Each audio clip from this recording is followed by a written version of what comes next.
Vamos a hablar de los medicamentos. El primero es el medicamento de patente. Se le llama así porque es un medicamento que surge de una investigación hecha por un laboratorio con el fin de curar un padecimiento específico.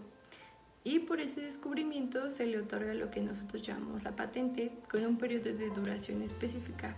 Es decir, que ese medicamento solamente puede ser producido por ese laboratorio con el fin de que se recuperen los recursos que se invirtieron. Y una vez que termina ese tiempo que se dio, ya cualquier laboratorio puede vender y producir ese medicamento. Medicamentos que llamamos genéricos son aquellos medicamentos que podemos utilizar en lugar de los que son de patente.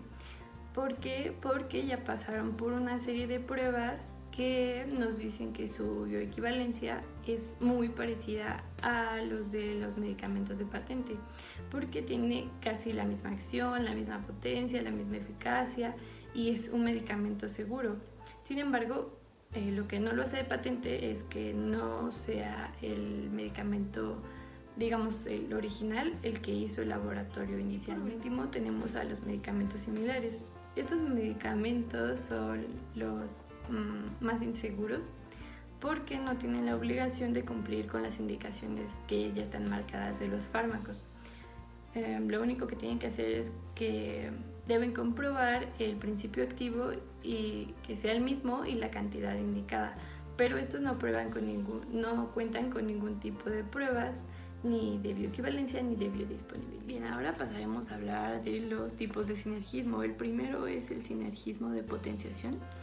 Este sinergismo nos dice que cuando nosotros tengamos dos fármacos y los juntemos, el efecto de los dos fármacos se va a potencializar. Y el sinergismo de sumación quiere decir que efectivamente nada más los dos fármacos y los efectos que ambos tienen van a sumarse entre sí. Y el antagonismo es todo lo contrario. Cuando nosotros juntemos dos fármacos, en lugar de beneficiar o potencializar el efecto va a dividirse, va a disminuir. Y es importante mencionar que nosotros al potencializar o al sumar o al dividir estos efectos de los fármacos, también los efectos adversos van a verse afectados. Vamos a hablar de lo que son las evidencias en farmacología. Las evidencias son todas las evidencias que respalden a un fármaco.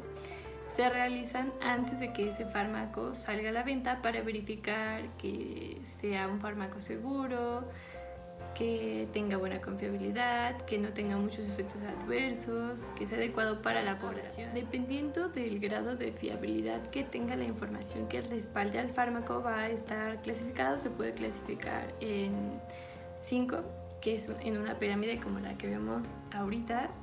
El nivel más bajo es lo que tiene menos credibilidad. Se hace desde estudios de 5 personas y tiene que ver con los estudios primarios que se hacen antes de que el fármaco salga a la venta. Después están las revisiones sistemáticas, como el Cochrane, que es algo que vamos a ver un poco después. En el siguiente escalón están las recomendaciones que se hacen sistemáticamente al fármaco. En el siguiente escalón están los sumarios y las referencias clínicas, es decir, entre más arriba estemos, más fiabilidad va a tener la información, va a haber menos cantidad de información porque, como sabemos, hay mucha información que es falsa, que no es muy fiable y que aún así toda la población tiene acceso, o a veces muchas de esas cosas se creen. Esta pirámide no es 100% veraz, es decir, es una aproximación de la estadística, de estudios, pero ayuda bastante a las poblaciones y a los médicos y a los fármacos para saber más o menos qué información tomar y cuál no. Volviendo a lo que es el Cochrane es una biblioteca virtual o un sitio web que se dio a la labor desde hace mucho tiempo de juntar a investigadores y a personal de la salud de diversos países, son aproximadamente 90, que se dedican a revisar que la información que sale al público sea fiable y de diferentes fuentes, analizar los estudios que se hacen, las intervenciones clínicas, y esos datos se actualizan cada mes. Entonces, para nosotros como personal de la salud es una herramienta muy útil y muy importante porque nos da información veraz. Existe algo que se llama guía para la práctica clínica. En esta guía vienen contenidas todas las evidencias y recomendaciones para la prevención, para el diagnóstico, para nuestros casos clínicos, para los tratamientos, para todo eso de las enfermedades odontológicas o los procedimientos odontológicos. Como observamos en la imagen, van a ver muchísimas situaciones, cómo tratar a nuestros pacientes, cómo hacer una buena historia clínica, qué hacer si hay una complicación, un efecto adverso, un evento adverso. Todo eso se va a clasificar en 3. Lo primero va a aparecer el apartado y al lado va a aparecer una letra E que significa que es de evidencia, y si no es evidencia debe aparecer una letra R que es recomendación, todas las recomendaciones que nos hacen a nosotros o a los pacientes o a las situaciones o todo eso. Y va a haber una palomita en color naranja, que eso significa que ese apartado tiene que ver con una buena práctica. Ahora vamos a hablar de la ionización de los fármacos. Como ya sabemos, la ionización consta de 3 fases: la desintegración, la desgregación y la disolución. Estas 3 fases van a estar presentes en todos los fármacos y puede calcularse con la ecuación de Henderson-Hasselbalch, como lo vemos aquí. Ahora, si existe un medio ácido, es decir, con un pH bajo, va a predominar la forma no ionizada. Esta forma no ionizada va a permitir que los medicamentos atraviesen las membranas lipídicas. Por el contrario, si se encuentra un medio más alcalino, va a predominar la forma ionizada, y esto va a provocar que ese medicamento no pueda atravesar las membranas lipídicas. Lo que vamos a poner es la aspirina. La aspirina es un ácido débil. Cuando la aspirina pasa por el estómago, en el estómago se encuentran muchos hidrogeniones y un pH muy bajo. Entonces ahí no puede absorberse, predomina la forma no ionizada. Sin embargo, cuando pasa por el intestino, donde el pH es un poco más alcalino y predomina la forma ionizada, es ahí en el intestino donde va a absorberse la aspirina. Vamos a pasar a hablar de la albúmina. La albúmina es una hormona reguladora, ayuda a la regulación y además a la transportación, y se sintetiza en el hígado, además de que ayuda a la regulación de pH, tiene carga negativa, ayuda y controla el aumento y la vida media de los fármacos, así como también transporta hormonas como la tiroides o las hormonas liposolubles o el calcio. Ahora, ¿cuál es la relación que tiene la albúmina con los fármacos? Lo primero que debemos saber es que la albúmina tiene un pH muy bajo. Es por eso que los medicamentos que tienen un pH ácido van a unirse a ella. Ella va a ser el primer sitio de unión de los fármacos. Cuando la albúmina esté llena, los fármacos van a unirse a lipoproteínas. Y va a pasar algo similar a lo que está en el esquema que estamos viendo. Ahora, si nosotros mandamos 2 medicamentos y ambos medicamentos compiten por la albúmina, lo que va a pasar es que el medicamento 2 va a desplazar al medicamento 1, y esto va a traer consigo efectos adversos porque los efectos farmacológicos se van a duplicar. Vamos a hablar del sistema de monooxigenasas del citocromo P450. Los citocromos P450 son un grupo de familias muy grandes cuya función va a ser la de oxidar y reducir. Oxidar significa que vamos a perder electrones o átomos, y reducir es lo contrario, que nosotros vamos a ganar electrones o átomos. Funciona. La reacción monooxigenasa nos dice que un átomo proveniente del oxígeno se va a unir a un sustrato orgánico al mismo tiempo que la molécula de oxígeno se va a reducir a agua. Esa es la fórmula que tenemos aquí. ¿Por qué se llaman P450? El 450 se debe a que este complejo muestra un máximo de absorción de 450 de longitud de onda en el en la espectroscopia infrarroja. Ahora vamos a hablar de la biotransformación. La biotransformación va a tener dos fases. La fase 1 va a estar constituida por 3 partes, que va a ser la oxidación, la hidrólisis y la reducción. El sistema de los 450, P450, está en esta fase.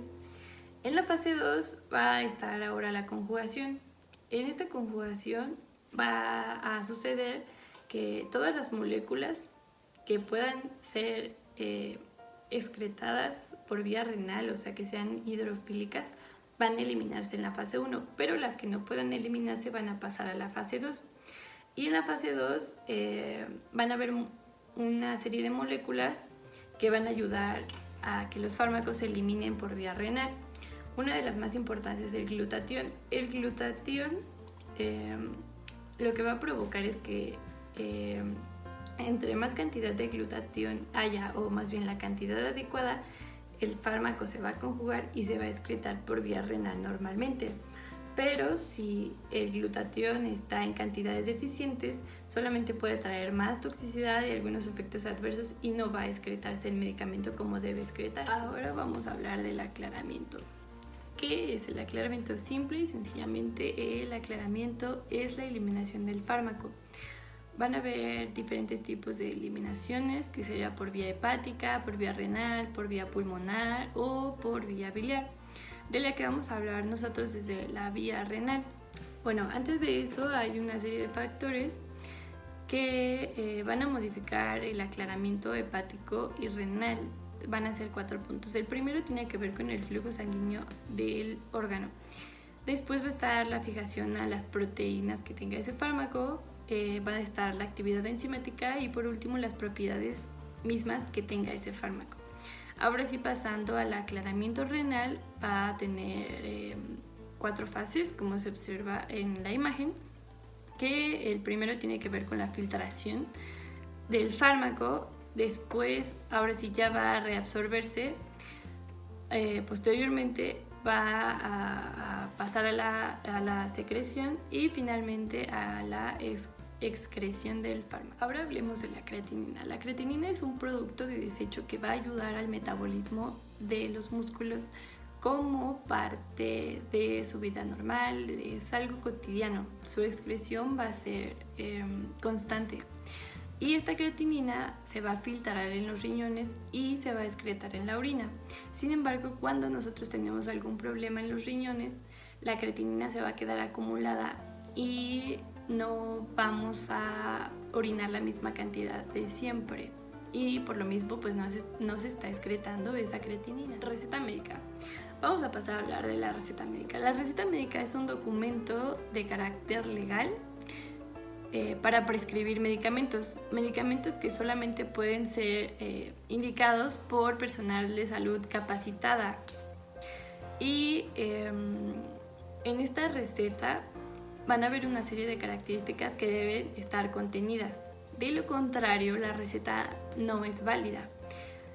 Todas estas indicaciones van a facilitarnos a nosotros el conocimiento de lo que nosotros recetemos, de los padecimientos que tenga el paciente o de lo que el farmacéutico tenga que dar o administrar o venderle a ese paciente. Ahora, la farmacovigilancia es la ciencia que estudia y vigila literalmente a los fármacos, a los efectos que pueda tener una vez que salió a la venta. Entonces se encarga de observarlos, de investigarlos y de evitar, prevenir ciertas enfermedades o eventos adversos que estos puedan causar. Después vamos a tener el reporte de los efectos adversos, que va a ser la parte en donde nosotros podamos, como su nombre lo dice, reportar los efectos adversos que veamos o se presenten en nuestros pacientes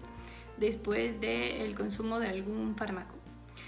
Y un recurso muy útil que nosotros podemos tomar en cuenta es la página NotiReporta, que publica la COFEPRIS. En esta página nosotros vamos a ingresar y nos va a preguntar todo: cuáles fueron los antecedentes del paciente, cuáles fueron los antecedentes del fármaco, qué reacciones hubieron, cuándo las obtuvieron, cuál fue la dosis indicada del medicamento, si se hicieron exámenes de laboratorio, exámenes clínicos, tratamientos, diagnóstico. Todo eso nosotros lo vamos a poder reportar para que la COFEPRIS evalúe al fármaco nuevamente y se considere si es que el fármaco puede ser accesible o no para los pacientes que todavía la consuman o que siga a la venta. Ahora vamos a pasar a hablar de las leyes de salud. En estas leyes van a haber unos artículos que son un poco más importantes para nosotros como personal de la salud. El primero es el artículo 221, que nos habla de las vitaminas. Mucha gente cree que tomar vitaminas le va a ayudar o va a sustituir a las vitaminas que encontramos en los alimentos, pero eso es equivocado, ¿no? Nosotros sabemos que las vitaminas tomadas en exceso, en lugar de ayudar a curar padecimientos, van a perjudicar al organismo. Luego está el artículo 224. Este artículo nos habla de los medicamentos homeopáticos y de los herbolarios. En el artículo 225 nos hablan de la denominación genérica que tienen los fármacos. En el artículo 226 van a estar las clasificaciones de los fármacos y cómo es que estos fármacos se van a vender al público. Un artículo muy importante para nosotros es el artículo 240, porque en este apartado nos dicen que solamente el personal de salud muy específico va a poder prescribir medicamentos como los estupefacientes o medicamentos muy especiales, y así solamente los odontólogos, médicos cirujanos y otros personal muy capacitado y muy específico. De lo contrario no puedes prescribir ese tipo de sustancias. Ahora está el artículo 244. En este artículo nos hablan de las leyes, de la investigación y de los tratamientos de nuestros pacientes, y el artículo 22 nos habla del consentimiento informado que nosotros debemos hacerle llegar a nuestros pacientes acerca de sus diagnósticos, de sus tratamientos o de las posibles complicaciones que se puedan presentar. Por último, vamos a hablar del Código de Nuremberg. Para empezar hablando de esto, quiero hacer mención de un médico que fue médico y antropólogo llamado Joseph Mengele. Fue el médico de cabecera en la Segunda Guerra Mundial, estuvo al lado de Hitler. Él realizó diversos, pero muy torturadores y muy sádicos y sin escrúpulos experimentos, en específico a los que son gemelos, porque a él le parecía fascinante la genética, cómo es que ellos podían ser idénticos. Entonces hizo de todo, ¿no?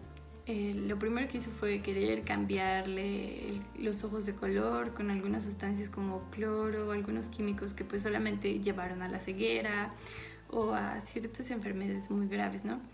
También experimentó en la médula espinal de los judíos, en la médula ósea, obvio los dejó paralíticos, pero o sea, su curiosidad no tenía límite, o sea, realmente hizo hasta lo imposible para darse cuenta cómo funcionaba genéticamente los gemelos. Incluso se dice que los llevaba a un centro de investigación donde eran sometidos a pruebas psicológicas, a pruebas de laboratorio, y que incluso a uno de los gemelos les inyectaba enfermedades como la tuberculosis para ver cuál era su reacción, y luego pasar esa misma sangre de ese gemelo a su otro gemelo.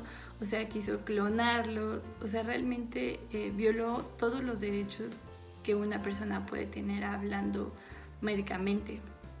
Entonces, después de esos acontecimientos tan terribles, se crearon una cosa que se llama así el Tratado de Nuremberg, que nos dice y se establecen las normas que una persona tiene al tratarlo médicamente, clínicamente o en algún examen psicológico. O sea, son los derechos que los pacientes tienen, el consentimiento informado, todo ese tipo de situaciones están en ese en esa ley, en ese tratado, pues.